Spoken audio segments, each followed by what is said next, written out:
Good morning. So Jesus is about 30 years old. He's just had a very powerful experience when his cousin John baptizes him in the Jordan River. And at that moment, he suddenly knows that the road ahead for him is different now, that he needs to be different. In his baptism, standing waist deep in the waters of the river, he experiences God's claim on his life. He hears a voice, and he knows that he is God's son, God's beloved. With his hair still wet from his baptism by John, the dove that landed on him suddenly turns into a guide bird, leading him away from the river and into the wilderness with God's voice still ringing in his ears. This is my son, the beloved, with whom I am well pleased. It's not his idea to go into the desert. The Spirit leads him there. This is part of whatever God has in mind. An important part, he realizes, an important part of the journey. He goes from that very powerful moment of his baptism to a long, lonely time in the wilderness. I'm sure wondering if he had imagined the whole thing. For 40 days and 40 nights, there was no sign of God. The sky stayed shut. There was no doves. There was no voice from heaven speaking reassuring words. There was just Jesus, the wilderness, and finally the devil. I was reminded of this exchange between Calvin and Hobbes in the old comic strip. Calvin asks Hobbes, "Do you believe in the devil? You know, a supreme evil being dedicated to the temptation, corruption, and destruction of humanity." Hobbes looks at him and responds, "I'm not sure that humanity needs the help."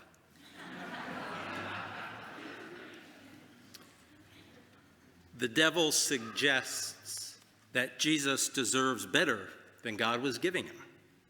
Why should the Son of God be famished? Why should he so much as stub his toe or be subject to the Roman government when it should be subject to him? If God could not do better, the devil suggested, then maybe Jesus should start shopping around for another parent. It was a difficult and a lonely time, a time of doubt and uncertainty, a time not unlike periods of life through which we all walk, a wilderness in which we suddenly and unexpectedly find ourselves. Without warning, you find yourself unemployed, and you wake up in a wilderness, not knowing what to do, cut loose from your moorings. Suddenly the relationship that has given your life meaning and purpose ends, and you're lost in a wilderness. Suddenly someone you love dies, a friend leaves. Suddenly your lifelong religion starts to shake and seem not nearly so certain. Suddenly you find yourself wondering if your life has made any sense at all, wondering what you should do next. Maybe your wilderness looks like a hospital waiting room to you, or maybe it looks like the parking lot where you couldn't find your car on the day you lost your job. It may even have been kind of a desert in the middle of your own chest, where you begged for a word from God and heard nothing but the wheezing bellows of your own breath. We've all found ourselves out there in the wilderness of money problems or too much debt, of bills piling up and no end in sight, the wilderness of a lump, then an exam, then a test, then a biopsy, and a treatment plan, and one drug after another, and side effects, and the waiting for results, and the wishing for another life. The wilderness of depression, the blinding wilderness of anger. I've been through the wilderness many times in my own journey. Sometimes the trip lasts for a long weekend, sometimes it lasts for months. I never felt like I was wandering in the wilderness for years, but I know those who have. In his novel, The Gospel According to the Sun, Norman Mailer has an intriguing retelling of the Lenten story. Jesus' hunger has become what Mailer describes as a solemn emptiness of spirit. Mailer writes, "On the 40th day, the visitor arrives, and he was as handsome as a prince. He had a gold ornament on a gold chain about his neck, and the hair of this prince was as long as my own and lustrous. He was dressed in robes of velvet that were as purple as late evening, and he wore a crown as golden as the sun. He introduced himself, and I said to myself, the devil's the most beautiful creature God ever made. He looked at me fondly. His eyes were black marbles, but there were lights within. He said, 'Are you hungry? Are you in need of drink?' And he brought forth a jug of wine and a well-cooked leg of lamb. I refused his food, and he said, 'But of course you have no need of food. Being the Son of God, you can easily command these stones to be bread.'" There was something about Norman Maier's retelling of the Lenten story that I felt captured the ambiguity that surrounds the decisions Jesus made, and decisions you and I have to make every day. Turning stone into bread isn't a bad thing. Practicing political influence to promote a program we believe in is not bad. Engaging in public relations and marketing, which is what the devil suggested Jesus try by leaping from the pinnacle of the temple, is not bad. The temptations themselves are not to do terrible things, to rob or steal or cheat. What Jesus is being tempted to do is to take the easy way out, the shortcuts, persuade by novelty rather than content, by sensation rather than the substance of his teaching and his life. Jesus' great temptation is a familiar one: to be less than God created him to be and wanted him to be, to compromise his own integrity and authenticity as God's Son. Lent is meant to take all of us to the wilderness, the place where we encounter uncertainty and doubt. There are no paths in the wilderness. To be there is to know what it means to be without direction. It's a powerful image. Isn't that what life feels like sometimes? A wilderness of ambiguity and uncertainty. As we look at the world, we want things to be simple, black and white, good and evil, right and wrong.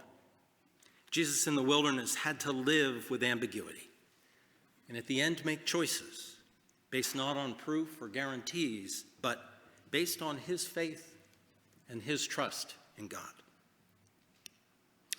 All of us here this morning know what it is to experience uncertainty and doubt. We all long for clarity and certainty. We've all experienced the appeal of a religion, for example, that has ready answers to every question, the comfort of a faith without the wilderness of ambiguity. This is the struggle, I believe, that Lent is meant to be for us.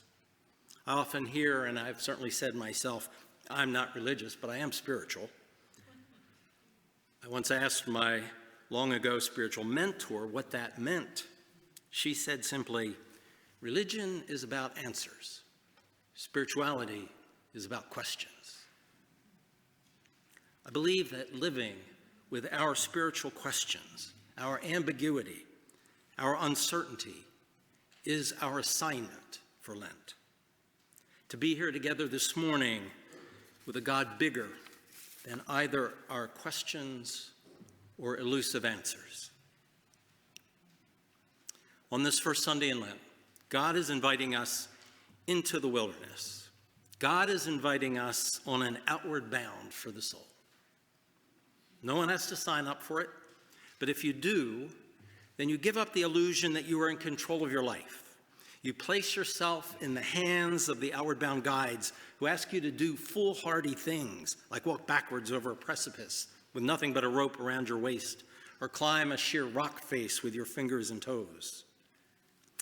But none of this is the real test, because while you're doing all of this, there are plenty of people around you, and you know there's always lunch in the cooler. The real test comes when you go solo. You're sent out all by yourself in the middle of nowhere for the next 24 hours. That's when you find out who you are. That's when you find out what you really miss and what you are really afraid of.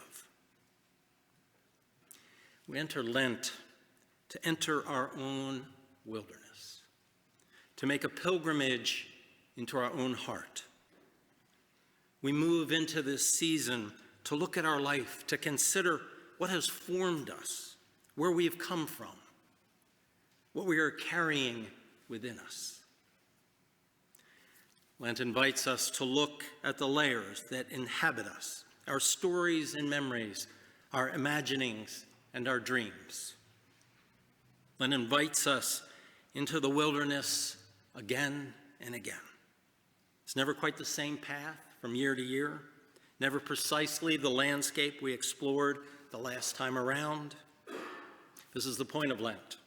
It disrupts what is comfortable, familiar, and known, so that we may be startled out of our customary way of seeing. When I read the familiar gospel for this morning and started thinking, what could I possibly say that you haven't heard in this Lenten season before, year after year after year? I decided to wander off into my own wilderness, which in this case was sitting outside on a very cold porch in the stillness, as the cold started sinking into my bones, fighting the temptation to simply go back inside and write what I know and what is familiar to me and to you. Instead, I found myself wandering deep into my own chilly wilderness, into the Lenten lexicon, if you will, that has taken shape over the years. We've journeyed through these Lenten weeks again and again. So I started to write down the words that I kept coming back to, stumbling over: wilderness and desert, sustenance, breath, hunger, thirst, temptations, angels, wrestling, loneliness, solitude. Again and again, the same words, again and again. I looked back over the list, wondering how this vocabulary, this Lenten lexicon, would arrange itself this time around. What path would these familiar words create? What map might they recreate this morning? What new story could these words tell? What new words might arrive, might show up to help fill in the gaps, the uncertainties? As I was writing, I kept fumbling around, feeling like there was a word that I had missed, that was hiding in the midst of this Lenten verbal rock pile. So I turned around, as my old professor taught me, and I looked back past this morning's reading to the beginning of the story. And there it was. There it was. The most fundamental word that we need to know in this Lenten season. Beloved.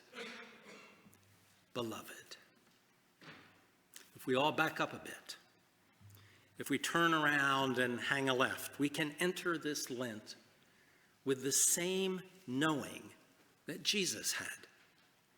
That when he went into the desert, he went with the baptismal waters of the Jordan still clinging to him, and with the name beloved ringing in his ears. As we turn around to whatever this 40-day place holds for us, God invites us to have that same name echoing in our own ears. To enter into the wilderness of this season with the knowledge that we too are the beloved of God.